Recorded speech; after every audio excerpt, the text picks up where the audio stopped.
మీకు below 2000 rupees బడ్జెట్‌లో touring vice కాకుండా డైలీ యూసేజ్‌కి, వీకెండ్ రైడ్స్‌కి ఒక మంచి రైడింగ్ గ్లౌస్ తీసుకుందాం అనుకుంటే ఎగ్జార్ కంపెనీలో ఈ రైడింగ్ గ్లౌజెస్‌ను మీరు కన్సిడర్ చేయొచ్చు. వీటి కాస్ట్ ఎగ్జాక్ట్‌గా 1500 రూపీస్. ఫస్ట్ ఆఫ్ ఆల్ ఈ రైడింగ్ గ్లౌజెస్ క్వాలిటీ ఆ ప్రైస్‌కి ఓకే అనిపించాయి.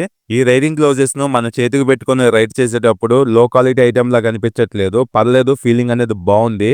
అలానే హ్యాండ్ కంఫర్ట్ బావుంది. వెంటిలేషన్ కూడా బావుంది. కానీ నాకు మైనస్ అనిపించింది ఏంటంటే పామ్ ప్రొటెక్టర్స్‌ని ఇవ్వలేదు. నకిల్ గార్డ్ అండ్ ఫింగర్స్‌కి ప్రొటెక్టర్స్ ఇచ్చారు. ఇంకా ఇవి సీఈ సర్టిఫైడ్ గ్లౌజెసే. అలానే రైడింగ్ గ్లౌజెస్‌లో ఉన్న ఇంకో గుడ్ ఫీచర్ ఏంటంటే థంబ్ ఫింగర్‌కి, ఇండెక్స్ ఫింగర్‌కి టచ్ స్క్రీన్ కంపాటిబిలిటీ ఇచ్చారు. సో, మీరు రైడింగ్‌లో మ్యాప్స్ చెక్ చేసుకోవచ్చు. అలానే మొబైల్ ఫోన్ కూడా యూజ్ చేసుకోవచ్చు. సో, టచ్ రెస్పాన్స్ బావుంది. అప్పుడప్పుడు 1 ఆర్ 2 టైమ్స్ మిస్ అవుతుందంతే. సో, ఎవరైతే తక్కువ బడ్జెట్‌లో డైలీ యూసేజ్‌కి ఒక మంచి రైడింగ్ గ్లౌజెస్ తీసుకుందాం అనుకుంటున్నారో వాళ్ళు వీటిని కన్సిడర్ చేయొచ్చు.